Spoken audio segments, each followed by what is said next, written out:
Hey, what is up, guys? It is Slick or Slick Mafia, and I'm back again with another video, and joined by my good friend and fellow Gotham Knight, Degenerate Jay. First time on the channel. Thank you so much for coming on, man. How are you doing today? Hey, thanks for having me on. I am doing fantastic. A little nervous. Don't know why, but it's the same thing I always do, so I don't get it. Well, it's great to have you here. This is the first time we've ever actually done a dual com together. I've known you for quite a while, and for those who are unaware, we are both members of an organization called the Gotham Knights, who W Montreal stole the name from us. No, I'm just kidding. They probably didn't. They probably had this game name like long in advance. But it is true. We did found an organization about a year and a half ago called the Gotham Knights, and it was very shocking to me to find that this game was called Gotham Knights. Even more shocking is that this is not a Batman game. That's a thing. So, Jay, you're just a gut reaction to this. When you were watching the trailer, I want to know, what were your thoughts when you saw that? Were you pissed? Were you surprised? Were you happy? I mean, what were your initial gut reactions, and how have your opinions evolved after that initial gut reaction of the trailer? Well, you know what's funny is that when I was watching this, I was actually extremely happy. And the reason for that is because we have had so many games about the Batman himself and not the Batman, the brand, as far as the Bat family, everybody else in it. You know, we've got everybody, Jason, Barb, obviously Tim, we've got Dick Grayson, and even beyond those four, you have so many others. You have obviously Damian Wayne, you know, you have Cassie, you have all these characters, and you never really see much with them at all in the Arkham games. They just kind of pop up. Hey, what's up? I want to help you out. Batman's like, no, piss off. I don't need your help right now. And they're like, okay, fine. I guess you can play as me in a challenge map. See you later, dude. So to me, I was like, yes, I can play as my boy Jason, or I can go around with Barb and, you know, play with my friend Nate, and he can be Jason, or he can be Dick Grayson, and we can go around Gotham. It's like, it's the other side of the coin, man. You know, I'm just excited to see that. Now, do I love Batman? Is he like my favorite member of the family? Well, yeah, of course. But it's like I've seen him so much. It's a nice change. And, you know, we were just discussing how much fervor and passion there is on YouTube for Batman. I mean, anytime you talk about Batman on YouTube, you get so much attention and traction because people absolutely love that character. For me and many others, he is the gateway drug, quote unquote, into DC Comics, into the Bat family. The only reason I am a fan of Batgirl, Nightwing, and Red Hood is because of Batman, and that's the case for all of us. So it's understandable for some people to be upset about this. However, I also see the perspective that they've already made 4 Batman Arkham games. They stand alone on their own. They're fantastic, and I think a lot of people wanted Arkham Origins too, and this is something that could even surpass that, because you consider that after post-launch, we could get other characters. We could be playing as Azrael. We could be playing as Clayface. We could be playing as other characters that are in the Gotham Knights comics run that could be good to show. Hopefully they don't include Batwoman because she's a terrible character. But anyways, so there's a lot of potential there and a lot of things that they can include. Now, one thing that was initially concerning to me and still is a concern is co-op throughout the entire game, and the entire game has the option for co-op. Now, I love the idea of multiplayer being co-op.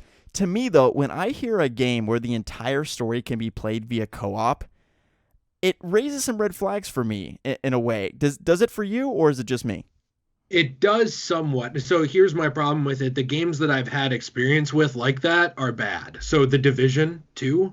Now, can I go in it, have a fun time, and mess around? Absolutely. But I hold something like that to a lower standard, admittedly, than the DC Comics brand of games. So that's kind of what worries me. They did say that you will kind of tackle situations differently if you have 1 or 2 people, to my understanding. And they were kind of saying that with the Mr. Freeze fight, that it's like different depending on who you're playing as, or like who's involved in the fight. So I guess my hope is that everything's getting equal attention. Like, you know, I don't want the approach. Let's say you have to go into the GCPD. I don't want the approach for Jason and Batgirl to be fantastic, but the approach for Tim Drake is garbage. That's kind of what worries me. Or like this part of the game is a slog unless you have another person. That's the one thing with that kind of makes me like, I don't know. But they said that they're filling out the squad. Well, no, actually, it's Suicide Squad that's being filled out with AI. And this game, I don't think there is an AI for the other character, but I don't know because they didn't say. Do you have any idea if there is?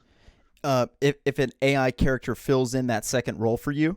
Yeah, that confused me. Like if it was just the one person playing as Batgirl in the gameplay, or if it was two players and we just saw it from the perspective of Batgirl. So what Patrick Redding said in the trailer is that the game can be played either solo or co-op. So I think what that means is that if you have a friend, you can play the story with a friend and you can do it co-op, and if you don't have a friend, you can play it solo. I don't think it's going to be AI, although I personally would prefer that option, honestly. Hmm. Like when I'm playing through this game for the first time, I don't want someone else in my ear talking. I want to be focused and in the zone. I mean, I remember when Arkham Knight came out. I rushed home at midnight, put the game in, and I was focused for 10 hours. I did not let anyone in my room except for my dad to bring me food. That was it. Yeah. Okay, because I'm in the zone. Like I've waited for that game for years. I don't want anyone else to be bothering me while I'm playing it.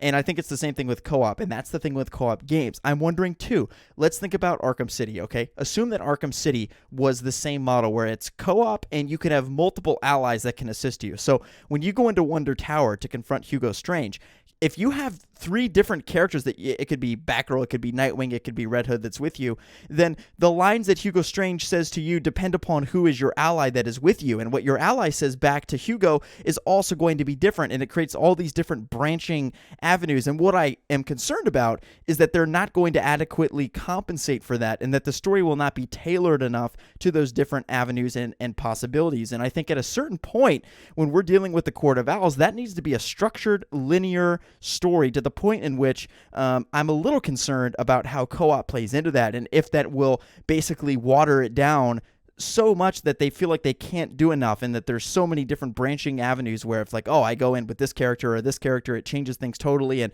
it's so overwhelming for them to do. The other thing we know about this game that is really reassuring is that it's a very large and big game. There's 5 districts to the map, and more than that, Patrick Redding said we were a dozen or so hours into Batgirl story progression. So that means for each character, at a bare minimum, there are 12 hours of character progression.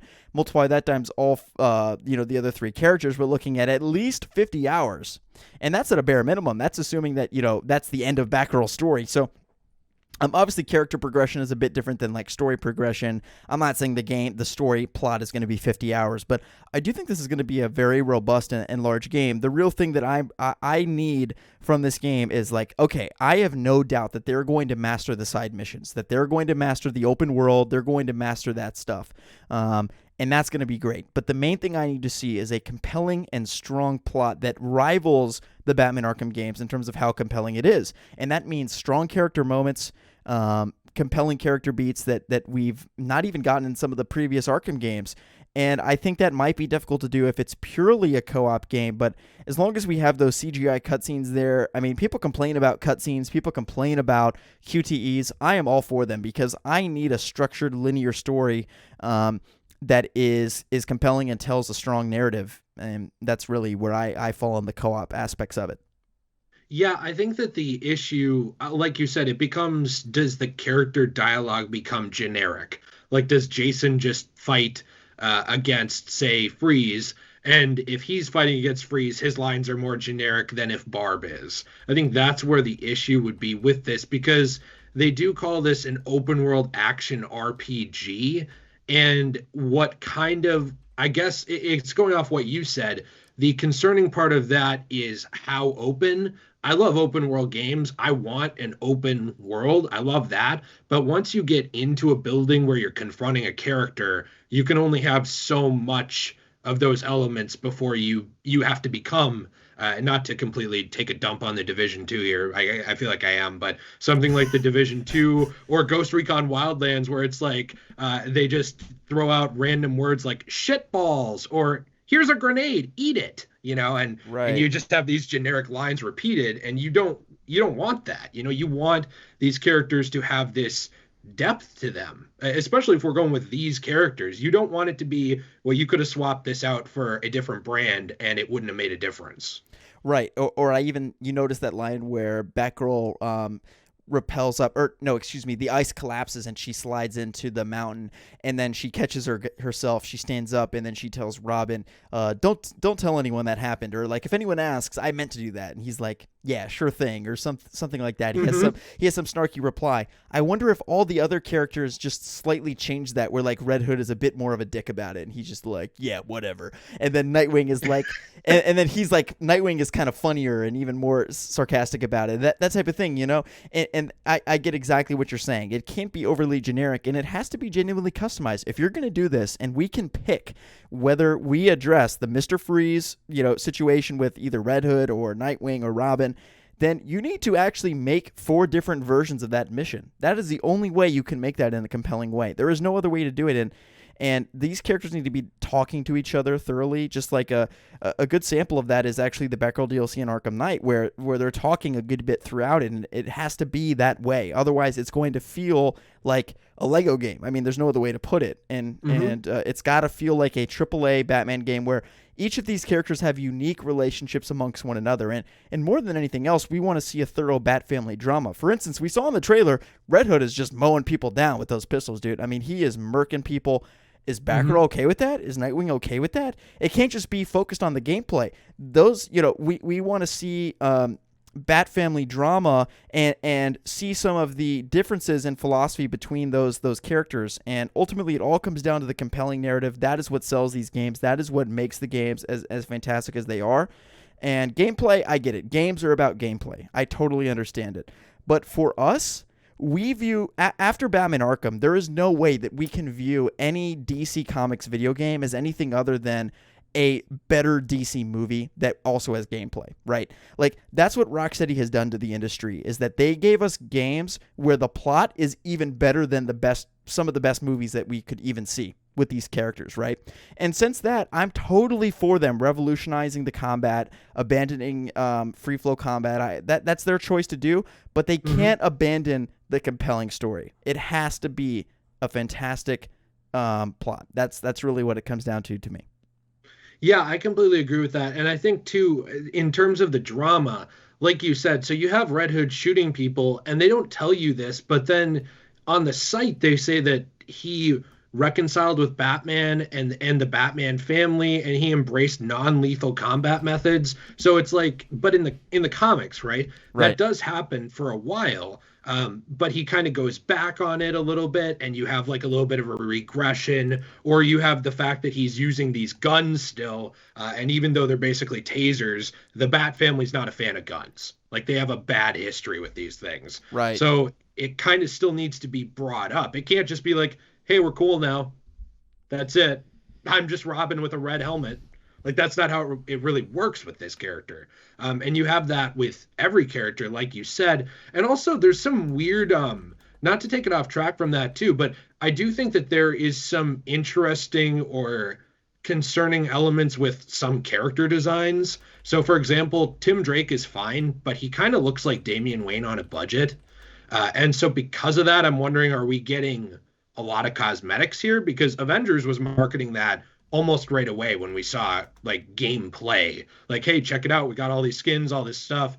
In the gameplay, we see Robin basically don a Red Robin suit at one point, which is more Tim Drake. So I'm wondering, is that system robust with a gear system? And if so, does that become grindy? Like, well, I'm trying to get this last mask for Batgirl. Does that become Destiny, where it's like, I've spent 10 hours doing that? I don't know. That concerns me a little bit. Yeah, and I there's so much potential with this story. Birds of Prey #8 came out in 1999. It's a comic book. It's my favorite comic book of all time, and it is Nightwing and Oracle's first date. So Barbara Gordon and Dick Grayson, their first date. They go to the circus, and it's this amazing comic where it's such a great departure from like typical comic book action stuff. That's also what I want to see. When I see Nightwing and Batgirl walking together and they're, you know, in fighting poses, that's great. But I also want to see the other side of it, of when they're out of the costume. And this can't just be Birds of Prey, like chasing them. Not Birds of Prey, Court of Owls, sorry. All those bird groups in the DC Comics. But, you know, it can't just be Court of Owls. We're chasing them down. Like, I want to see slowed moments. That's what I realized after Spider-Man PS4. You know, that game did the feast scenes, it did the Aunt May scenes, it did them so well, and they're so important. And I really want to see that because that's what we didn't get in the Arkham games. And what I'm looking from these games is to complement what the Arkham games weren't able to provide. Because what they're already trying to do is they're saying, okay, we're not trying to beat Arkham City. We're trying to do something completely different. And I think that's honestly a smart choice. It's tough to beat Arkham City. It's tough to try to do another Arkham game and do it better than I mean, being frank, I don't mean to be rude here, but W Montreal kind of tried that with Origins, and their game was not as good as the other Batman Arkham games made by Rocksteady, and there's no shame in doing that. They're trying to replicate a model that Rocksteady created and make their game. What W Montreal actually needs to do, which is what they're doing, is they're making W Montreal's game. But what I'm saying is that we need to see those character beats and feel like we're living in a comic book and playing through a comic book, because that is what the Arkham games did so well. Okay, now I have a question for you, Jay. You have to bet $1,000, and the bet is Batman alive in this game, or is he dead? You have to bet $1,000. Not really, but let's say hypothetically. Okay, thank God. I was going to say I'm not going to have that. No. Let's say hypothetically you had to, right? Is your bet that Batman is alive in this game, or do you think he's dead? Well, you know what's weird? There's a weird cop out here. Is he dead? And they turned him into a Talon.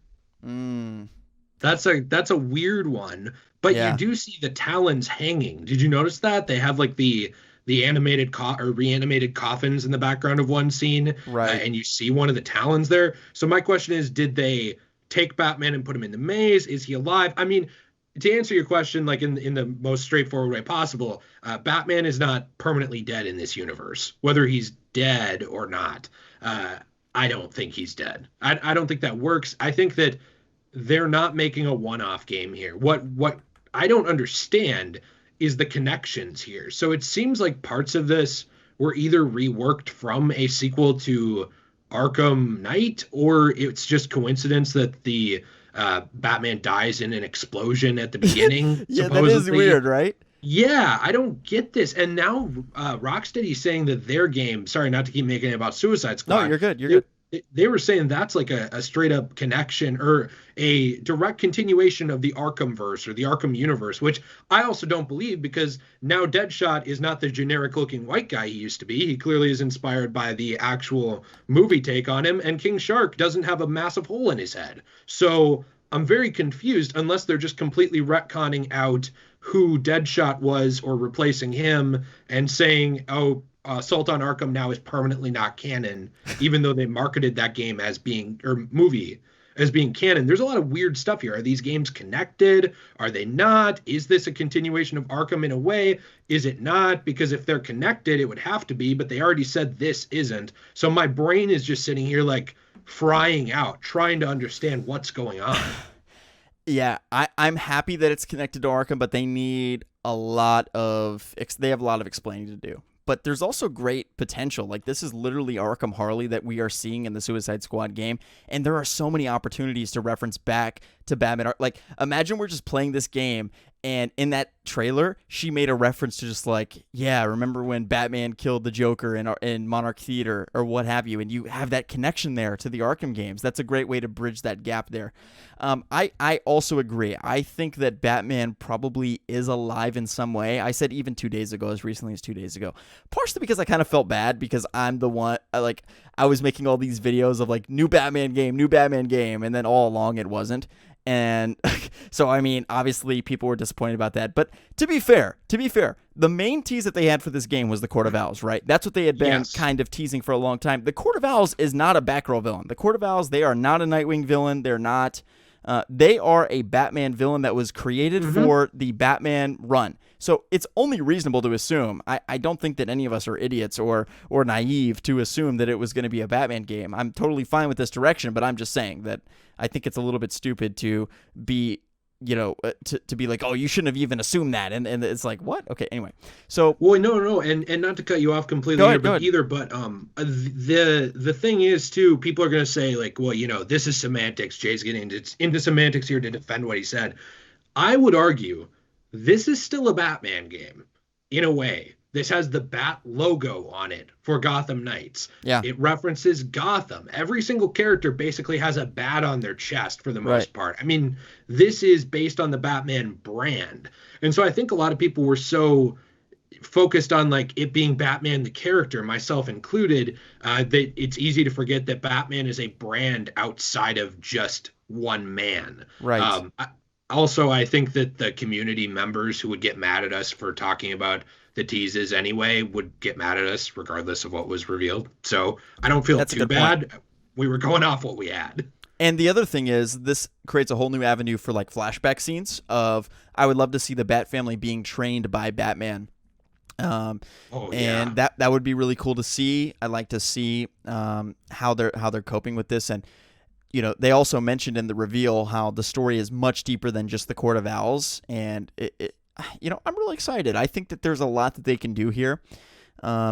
Now, I wanted to get into some of the negative fan feedback because Hmm. I was shocked to see, as we kind of had a funny joke on Twitter, I responded to the trailer and I was like, hype, whatever. And then you were like, bro, are you in the bathroom at the wedding? And I was like, yeah. So I totally was.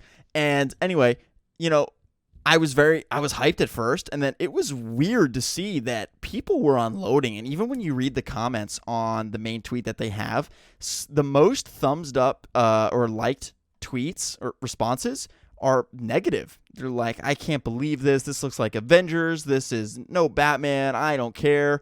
This is BS. Blah blah blah blah blah. Yeah. What were you surprised to see the negative reaction around this?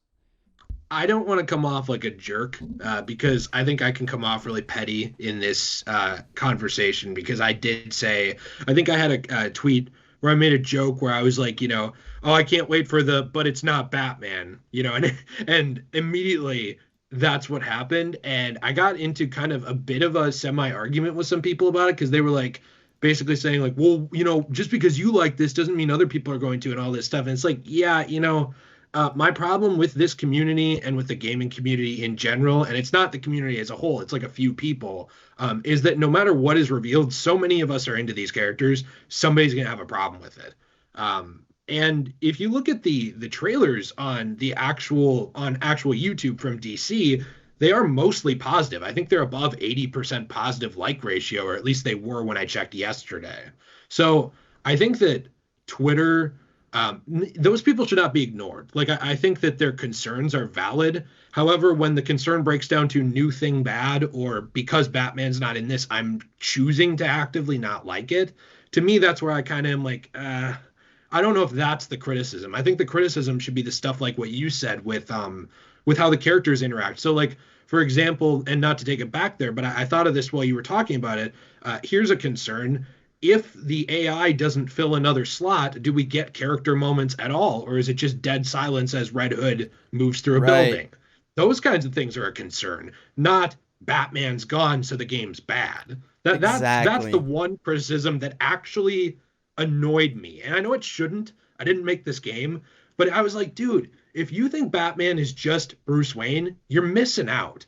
Jason, Barb, Dick, Tim, Damian, these are all very interesting dynamic characters. Selina, and they work with or without Batman. They play excellently off of him. They play fantastically off of each other too, if the writer knows what they're doing. And I saw the same thing though for the Miles Morales game almost immediately. It was like, ugh, I don't like Miles. I just want our Peter game. And I can't tell you how many games and movies I've gone into thinking I didn't ask for this, and then I turn out loving them. So that's kind of why I wish the community members who are upset, it's not the overall community at all. I think it's just easy for me to think that way. But the community members that are upset off the bat, I wish they would give it a little bit of a chance as well. You know what I'm saying? Yeah, I think you're exactly right. It's the vocal minority, and I think a lot of the negative comments were from people that maybe are not as into Batman. This is why I said I am on record saying that they would never do a game like this. And I genuinely thought that because I thought, well, they don't have enough appeal. Like, Red Hood has a fraction of the audience of someone like Batman. In our corner of the world, Jay, where we're really invested in this stuff, we know that Red Hood is a really cool character that is beloved by many people. But now let's go wide pan to let's say like our parents, our grandparents, our friends that don't know anything about comic books. Everyone is into the Robert Pattinson Batman movie trailer. Everyone has seen The Dark Knight. Everyone knows who Heath Ledger Joker is. Everybody knows it. Everybody has seen Adam West Batman. Everyone has seen 1989 Michael Keaton Batman. But when you get into like his sidekicks and stuff, yeah, that is more of a niche thing. That is more of an animated series, more of a 90s. It's more of a recent thing. But this offers a whole new avenue. If this game is successful, then we're going to start seeing the Bat Family in all future DC movies, which is so exciting to me because we really deserve to see them and we really need to see them. And it's just something that I don't know that they've felt they could do in the past. And they maybe have felt, oh, they're not popular enough to do it or what have you. But yeah, there's a lot of opportunity and potential there. And I can't wait to see more from the game. Well, and the thing too with that, I had this discussion with one of my friends as well. We I don't remember what we were doing. We were working on one of my videos, I believe, of like, I think it was why DC Comics and Marvel Comics need to use more characters or introduce more characters that they're going to use, because they have a handful in their comic books that they just keep going back to, right? Those ones sell. Here's the problem with that. Eventually, I'm not saying now, maybe in 100 years, maybe 200 years, yeah, we'll all be dead, sure. But maybe Batman loses some of his luster like Superman has for a lot of people. I still love that character, but there's also plenty of people who are not into that now versus 30, 40 years ago, where that would be the opposite. And that's right. That's the thing to me, is to make those billion-dollar characters, what you have to do? Actually put somebody out in the front who maybe wouldn't normally be there and take a risk. This seems like it's doing that. But the problem is, I think consumers, there is a vocal minority of consumers for anything that are going to be upset when someone takes that risk, because it's also a risk that you won't connect with it. Whereas you already know, if you're a mega Batman fan from the Arkham games, but not a Bat Family fan, you would have connected immediately to that game. Maybe these people are worried, I'm not going to connect to Barbara Gordon, I'm not going to care. But the thing is, you have to give that a shot, and the companies have to give that a shot, or it's never going to happen, and you're going to have the same dozen characters recycled forever until they're beaten into the ground. That's kind of the issue, is Batman, he needs a breather sometimes. It's like what you and I were saying about the Joker, I think, before on Twitter, where it's like, this character is excellent. I'm not tired of him at all, but if you put him in every single story ever, like, he loses a little bit of his appeal. You kind of need to go these other directions, I think. Right. And it's really interesting to see the different avenues that they can take this game. I mean, there's so much potential in terms of the villains and other main characters that we can play as well. Imagine the final act of the game, like, basically there's 4 playable characters at the whole game, and then in the final act is the Court of Owls, because as you mentioned, with all the coffins, there's like 70 of them hanging, so there could be like 70 talons or something, and then like Clayface and other Bat Family characters. Damian Wayne shows up, Talia al Ghul shows up, and it's like this whole Bat Family battle, and there's all these other playable characters that they actually introduce. Here's where the brilliant marketing move comes in, is, oh, well, we think, oh, they're not doing a Batman game. That's pretty stupid. They should have done Batman. Batman is the main marketing technique. But imagine you have Gotham Knights. First of all, Gotham's in the title. That's a very well-known thing associated with Batman. Gotham City is very well-known. And then mumblings start coming out the first week that the game is out, or even the first day or two, that, hey, Batman is actually in the game. This is exactly what they did in Arkham Knight. In Arkham Knight, the mumbling started coming out of just like, oh yeah, it's Scarecrow, whatever.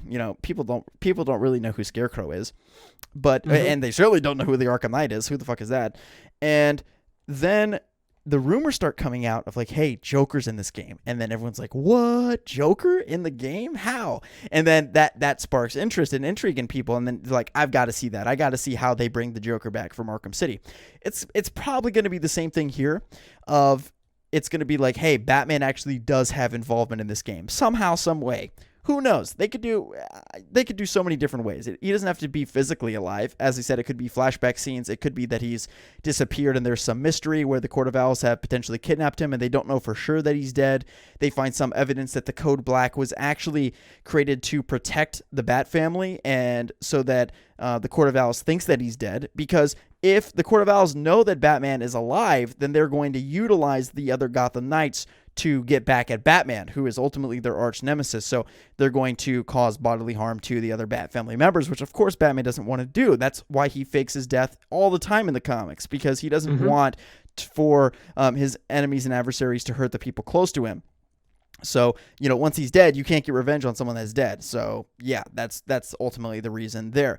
But there's so many possibilities that they can do with Batman. And I do hope that he has some involvement. I mean, I can't imagine that he has zero footprint on the game at all. I think that they could even do, Thomas Wayne is connected to the Court of Owls, and you discover that as time is going on, or something like that. I mean, there's so many different avenues there.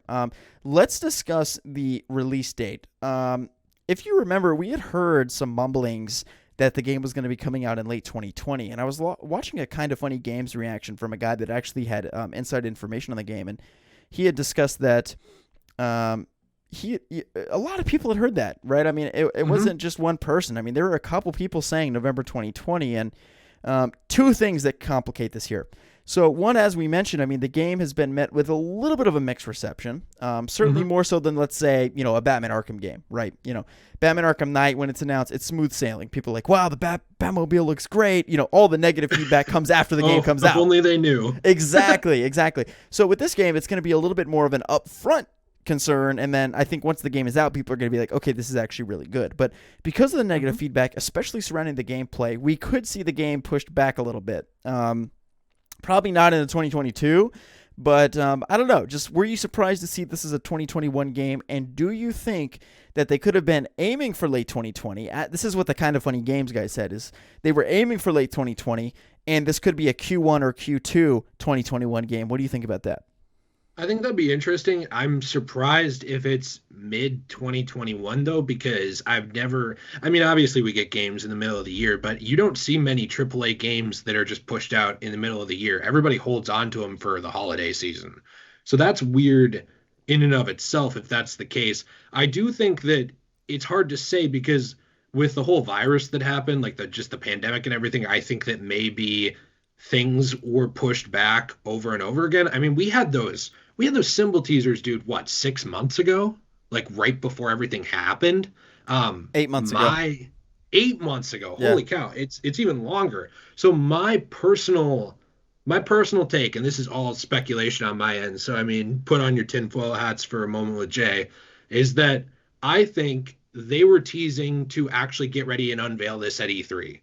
That's what I think was happening. Yes. I think you were right about that. And I know people are going to say, well, of course you do. You agree with Slick Moth on everything. But have people told you that before?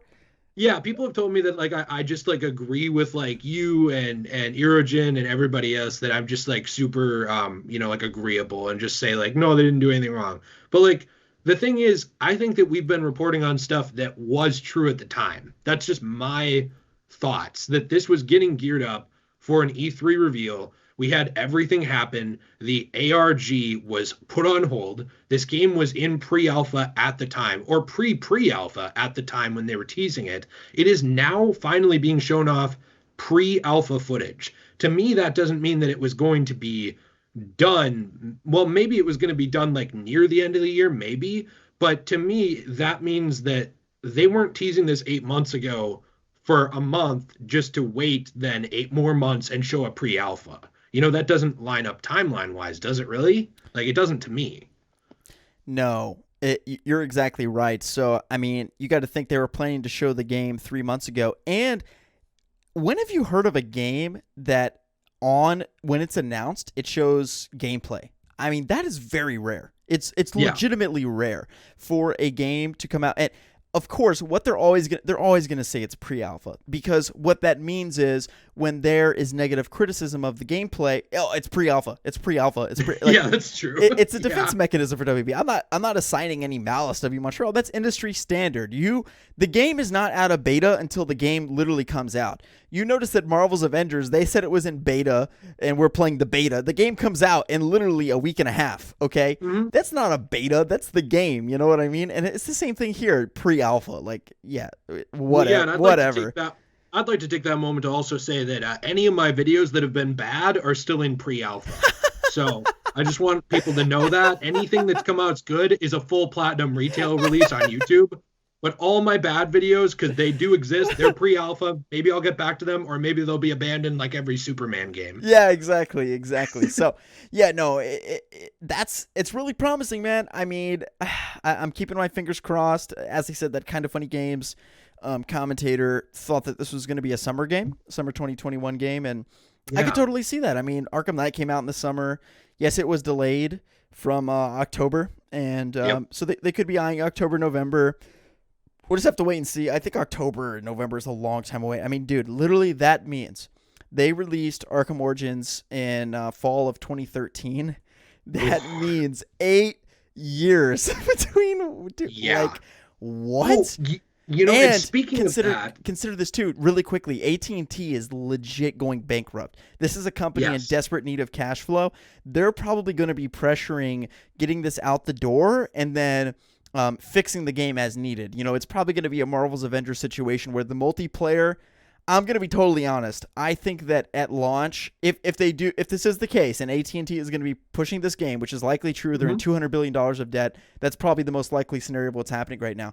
Then the game's going to come out, and the co-op might not be perfect, but they're going to have to revise it throughout the next year, similar to Marvel's Avengers, similar to Sea of Thieves, similar to like basically every game in the industry right now, which is kind of unfortunate that that's how it works.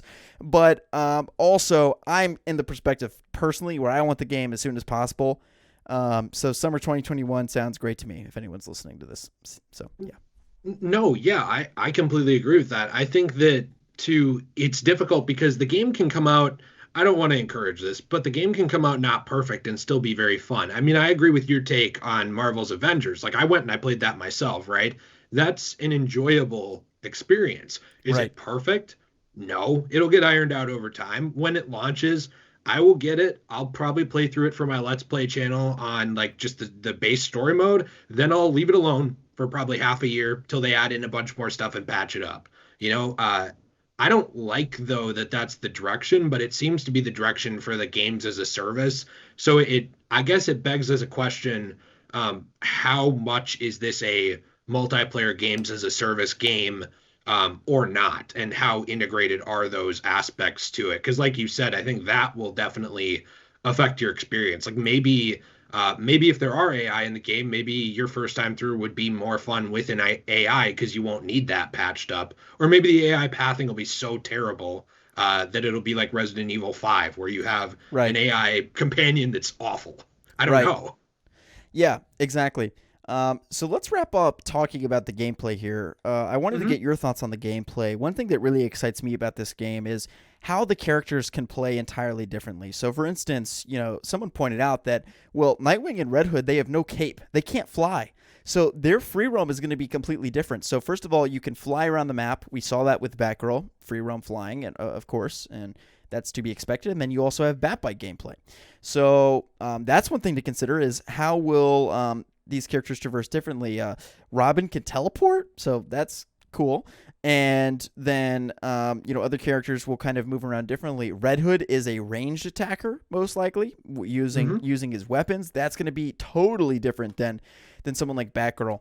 I'm not a fan of Batgirl having a weapon. I'm probably the biggest Batgirl fan you'll ever find as a YouTube commentator that you could find. Actually, I know that for a fact that I am the #1 Batgirl fan YouTuber, so that's something I carry with pride. But I will say that there is no canon of her using that like stick thing. Now, what I will say, actually, okay, I lied. There is, when she's Oracle, she does use that. She uses the nightstick similar to Nightwing when she's in the wheelchair in combat. When she's in the wheelchair, there's actually canon preference for that. But when she's Batgirl, no. Even in Injustice, the thing with the brass knuckles in Injustice 1, remember in her story DLC, that's totally like made up. That's not in the comics either. So, yeah, that's kind of weird. The whole like thing where she's kind of like Nightwing using a stick. I don't like that. I think it should be fist combat for her.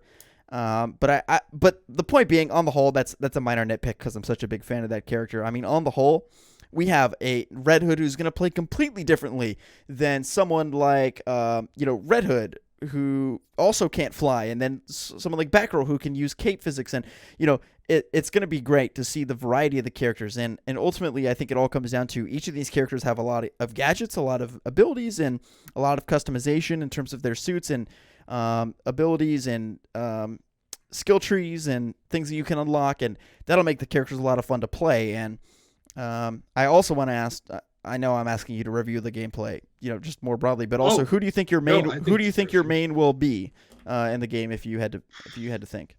Either Red Hood or Batgirl. You think I so? can't tell yet. Yeah. So if I well, can have... I'll be a Batgirl main, so it looks like you're on Red Hood, bud. Yeah. Get I wrecked. mean, the thing was, if I could play with an AI, I would have my team right there, because those are Right. my two favorites. I don't know how that's going to work. What I wonder too is if I want to play as Red Hood for a while and then switch to Batgirl, am I now at a disadvantage? I don't know because they look so different, and I don't know what 12 hours into that character progression means. I would assume if I'm playing as Jason, I'm not unlocking skill points as Barb. Right. So it's an interesting thing. Do you think, by the way, speaking of that gameplay, one thing that this looks like to me is that there's going to actually be an end game, which is something that the Arkham games were criticized for. Does it look that way to you with like the RPG elements? Like after the story's done, there's going to be plenty to do. Well, I mean, that's one of the biggest critiques of Arkham Knight is that all there is to do is just free roam around. They need to have compelling side missions and then also street crimes that pop up. I thought that Spider-Man PS4 didn't hit the mark on this either. Like, Mm-mm. part of living in a lived-in city is that the crimes that just sprout up, like the I don't know what you call them, spontaneous crimes that just basically the computer just generates. And Yeah. Arkham Knight, the extent of them is people are walking around, you beat the people up, people are driving around, you crash the cars off the street. That's all it is. It's Yep. not fun. And Spider-Man PS4, they kind of improved it a bit, where there's like people run up and like steal people's purses, and then you catch them. But I mean, like legit stuff. I mean, stuff that happens in the real world. I don't know, like fires that you save people for. I mean, there's so many endless possibilities. I won't even delve into that. But also think about this. Part of building a lived-in world of Gotham is like there's sports teams on certain weeknights, or there are going to be sports arenas where there is insane amounts of traffic because people are going to sporting events. Or is how lived in is the city going to feel? Is it just occasional cars driving around? That's kind of boring. We need it to feel like this is actually Gotham, and we are really living in Gotham, and that's one of the biggest things that I want to see from the gameplay and the free roam. Same. And if that is the case, if that really is the case, there's going to be so much for us to do. And I'd be fine even doing benign side mission tasks like I don't know, going to a car accident with two civilians and performing CPR. I don't know. It sounds I stupid. like Maybe the some idea of people think Jason it's doing that. stupid, but I think yeah, Jason would be like, fuck you guys. You just keep driving. But Yeah. I think that there's like so much potential that you could do with the side missions in the open world, and I hope they utilize all of the possibilities that they have there. Same. 100%. I mean, I don't even have a lot to add to that one because I think that, like you said, Arkham did have an issue with that. And I think that Spider-Man improved it some, but at the same time, it's like there's what, 5, 6 random event types, and that's it. That's not really enough to make it feel real. It feels like I mean, it is a game, but then it feels like a repetitive game in a way, and you don't want that. Exactly. Exactly. All right, Jay, I think we'll wrap it up there. I've taken enough of your time. Thank you for doing this long form video with me. I really enjoy. I mean, personally, I listen to like longer videos. I like to listen to YouTube in the background. I actually Same. have the YouTube Premium, so I can like turn off my phone and the audio will still roll in the background. So, Ooh, we got a humble brag oh, here. dude, you got to get it. It is life changing because you can I listen feel to like like they should just be podcasts on it. giving it to us. Oh no, they're not gonna do that. It's Google we're I talking know, I about here. know. So anyway, Jay, thanks again for coming on. We'll have you back very soon. Oh, hey, thank you. And we'll be doing tons of dual commentaries in the next year, I am sure. On we have Marvel's Avengers coming out. We have Spider-Man Miles Morales. We have this game. We have Suicide Squad. We'll be getting more information on. We have Batman movie, Suicide Squad movie, tons of stuff coming on the channel in the next year. I hope you guys enjoyed. If you want to become a channel member and get a bonus video every single Sunday that is only available to members, check the link in the description below. My last members only video is so secret I can't even tell you the title of it. It is only for members. So check the link in the description below, become a member. I've done about, I think, almost 2 months of those commentaries now. So there's a decent back catalog of commentaries built up that you guys can listen to. So I hope you guys enjoyed those. Thank you all so much for tuning in. See you all in the next video. Peace out.